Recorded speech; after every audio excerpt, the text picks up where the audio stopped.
अस्सलाम वालेकुम दोस्तों, उम्मीद करता हूँ कि आप सब लोग खैरियत से होंगे। अल्लाह ताला आप सब लोगों को अपने हिफ्ज़-ओ-अमान में रखे। वापसी का सफ़र कराची के लिए शुरू करने वाले हैं। तो कराची से हम 28 जून को निकले थे तेज़गाम पे स्लीपर क्लास के लिए। और तब जो है वो ट्रेन सरकारी थी, गवर्नमेंट उसको मैनेज कर रही थी। तो प्राइवेट हुई है 5 जुलाई को, तो प्राइवेट होने के बाद मैं ट्रैवलिंग कर रहा हूँ। तो उम्मीद करता हूँ सफ़र अच्छा रहे, लेकिन सफ़र के दौरान कुछ चीज़ों से आगाह करता रहूँगा। अभी तकरीबन हो गए 7:30 और हम लोग स्टेशन पे पहुँचे हैं। रात से ट्रेन नहीं पहुँची, जो कराची से ट्रेन चली है टंडो आदम, उसका ट्रक के साथ एक्सीडेंट हुआ है कल रात को, पिछली कल से पिछली रात को। तो वो ट्रेन तकरीबन रात के 8 बजे मुल्तान थी। तो कुछ डिफ़िकल्टीज़ हुई, बहरहाल हमें मुश्किलात का सामना करना पड़ा। ये सब मैं आपको आगे आगाह करूँगा। कुछ क्वेश्चनिंग थी लोगों की, जिसमें मैं इस वीडियो में आपको 6-7 मिनट की वीडियो में ब्रीफ़ करूँगा सफ़र के बारे में कि सफ़र कैसा था, फैसिलिटीज़ क्या-क्या प्रोवाइड की गई, स्टाफ का बिहेवियर कैसा था, और ट्रेन की टिकटिंग कैसे, क्या प्रोसीजर है एनसीएस से टिकटिंग कराने का, और टिकटिंग की प्राइसेस क्या है, टिकट्स की प्राइस क्या है। तो ये सब चीज़ें इंशाल्लाह मैं आपको सफ़र के दौरान बताऊँगा। बात यहाँ शुरू हुई थी कि मुल्तान जो है वो ट्रेन रुकी हुई थी रात 8 बजे। बहरहाल मैंने रात को 8 बजे एनसीएस में कॉल की, उनसे पूछा कि रात 8 हो गए और आपकी ट्रेन मुल्तान में है और 12 घंटे का डिस्टेंस उसने कवर करके पिंडी आना है, तो 7 बजे का एस्टिमेटेड अराइवल दे रहा है, तो सुबह ट्रेन लेट तो नहीं होगी। तो स्टाफ को पता ही नहीं था कि ट्रेन लेट है और क्यों लेट है और किस वजह से लेट है। एनसीएस वो कंपनी है जिसने ये ट्रेन लीज़ पे ली है। तो उसके अलावा मैंने 117 पे कॉल की और ये प्रोसीजर मैंने अडॉप्ट किया तकरीबन रात को 1 बजे तक, जब तक मैं सोया नहीं। और 1 बजे तक जो है मैं कॉल्स करता रहा एनसीएस को भी और 117 को भी, और उन दोनों को कोई कंफर्मेशन नहीं थी कि सुबह ट्रेन किस टाइमिंग पे जाएगी। सुबह उठ के नमाज के बाद भी मैंने कॉल की 117 पे, उन्होंने उठाई नहीं। 6 साढ़े 6 के करीब उन्होंने उठाई, उन्होंने बताया जी नहीं, हमें कोई आगाह नहीं किया गया, ट्रेन पहुंचने वाली है, पहुंच जाएगी तो फिर हम बताएंगे आपको। तो अप्रॉक्सीमेटली 7 बजे ट्रेन जो है वो पिंडी पहुंची। तो चूँकि वो टाइम से, और मेरे फादर जो हैं वो थोड़ा-सा इंसिस्ट कर रहे थे कि बेटा नहीं रिस्क ना लो, कोई पता नहीं उन्होंने स्टैंड बाय अरेंज कर ली हो जिसकी वजह से आपको मैसेज भी नहीं आया, और मुझे कोई मैसेजेस भी नहीं आया कंपनी की तरफ से। तो हम 7 बजे घर से निकल आए, पिंडी स्टेशन पे पहुँचे, तो पता लगा जी कि ट्रेन जो है वो किसी को कोई पता नहीं। मालूमात काउंटर ब्लैंक, ऊपर बोर्ड मैंने आपको दिखाया उस पे ब्लैंक, कोई टाइमिंग नहीं लिखी हुई ट्रेन की तेज़गाम के आगे। 8 बजे और बर वक़्त बाकियों का लिखा हुआ था, बर वक़्त इसका कुछ भी नहीं लिखा हुआ था। लेट, अपडेट कुछ भी नहीं लिखा हुआ था। इवन मैं सुपरिटेंडेंट से लड़ा हूँ, मैं वाइस सुपरिटेंडेंट से लड़ा हूँ कि आप लोग यहाँ स्टेशन पे कर क्या रहे हैं? कि आप लोगों को यही नहीं पता कि ट्रेन जो है वो रात से लेट है और कल ट्रेन ने आना है, कि ट्रेन टाइमिंग क्या होगी, आप लोगों के स्टाफ को नहीं पता, आप लोगों को नहीं पता, इवन सुपरिटेंडेंट को भी ये बात नहीं पता थी। मालूमात काउंटर वाले को पता ही नहीं था ट्रेन का एक्सीडेंट हुआ है और वो लेट है। तो बिलीव करें इन लोगों की नाअहली का। खैर लड़ता-भिड़ता रहा, और इवन रश से खचाखच भरा हुआ था पिंडी रेलवे स्टेशन। तो आवाम की तस्वीर मैं बनाना मुनासिब नहीं समझा, पिक्चर वीडियो नहीं बनाता, ज़्यादातर कोशिश करता हूँ अवॉइड करता हूँ, तो इसलिए मैं वीडियो नहीं बना सका। अच्छा, बहरहाल आपको आगाह करता चलूँ, ट्रेन की जो फ़िज़िकली कंडीशन है वो तस्वीरों में आप देख चुके हैं, पिक्चर्स में, वीडियो में आप देख चुके हैं। ज़ाहिरी तौर पर साफ़ थी, बहरहाल फ़िज़िकली बाथरूम तो बहुत गंदे थे, इवन फ़िज़िकली भी गंदे थे। ये लगता ये था कि दोबारा साफ़ ही नहीं किया गया उनको। वो रिक्वेस्ट करके रास्ते में मैंने 1-2 बार उनसे साफ़ करवाए, बट टिश्यू था, छोटा सोप पड़ा हुआ था, डिस्पोजेबल सोप एक पड़ा हुआ था, बट वो भी किसी काम के नहीं थे, चूँकि वो वहाँ सफाई का इंतज़ाम नहीं था, तो वो एक बेवक़्त सी चीज़ लग रही थी, उसका मकसद नहीं था। स्टाफ की तरफ से किसी किस्म का कोई खाना हमें प्रोवाइड नहीं किया गया ट्रेन की तरफ से।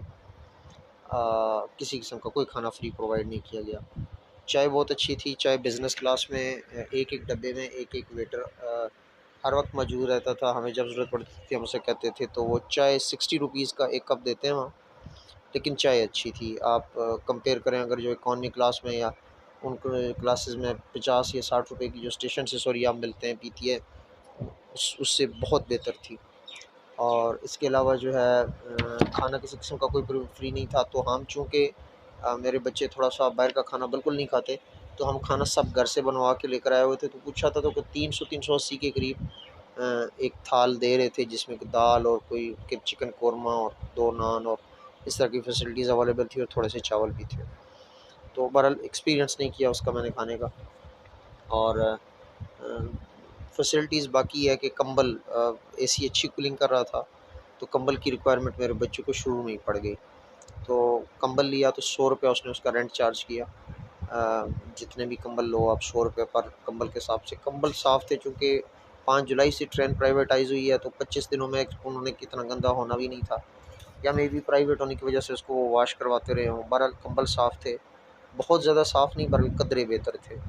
और तकिए भी साफ़ थे, तकिए 60 160 है का वो, ख़ैर 200 उसने पहले कहा कि 200 का लूँगा दोनों चीज़ें, लेकिन वो 160 का एट द एंड उसने फ़ाइनल किया जी कि 160 में मैं आपको दोनों चीज़ें दूँगा। तो वो थोड़ी-सी समहाउ मैंने रिक्वेस्ट की कि यार ₹200 बहुत कॉस्टली है, आप रेंट ले रहे हो एक रात का।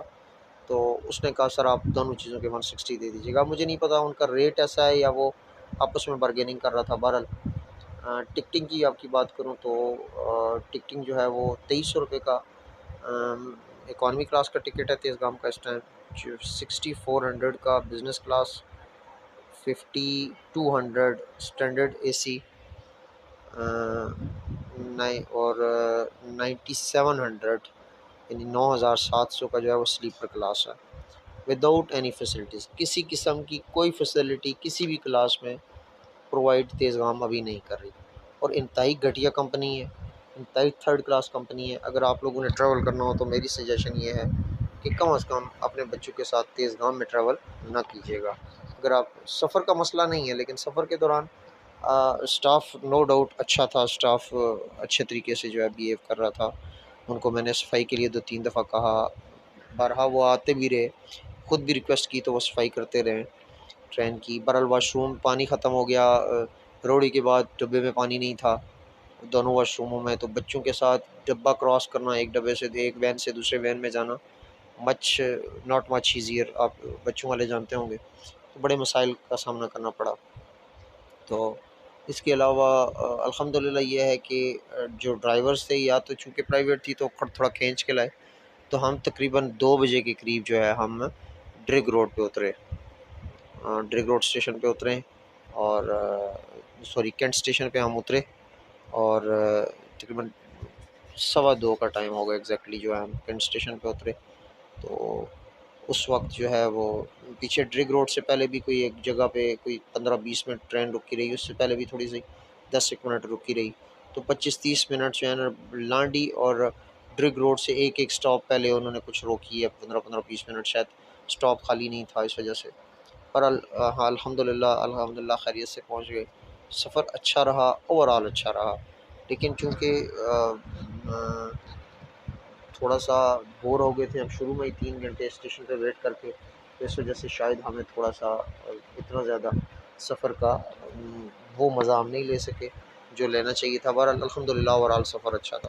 उम्मीद करता हूँ कि आप लोगों को मेरा ये शॉर्ट सा वीडियो पसंद आया होगा, और दरख्वास्त करता हूँ कि अगर अच्छा लगा है तो इसको लाइक भी करें, मेरे चैनल को सब्सक्राइब भी करें और शेयर भी करें। एक नया व्लॉगर हूँ, तो आप लोगों की हेल्प की ज़रूरत है, आप लोगों की मोटिवेशन की ज़रूरत है। आप दोस्त अगर मोटिवेट करते रहेंगे तो इंशाल्लाह आप लोगों के लिए इस तरह की इन्फॉर्मेटिव वीडियोज़ बनाता रहूँगा। जज़ाकल्लाह, अस्सलाम वालेकुम वरहमतुल्लाह।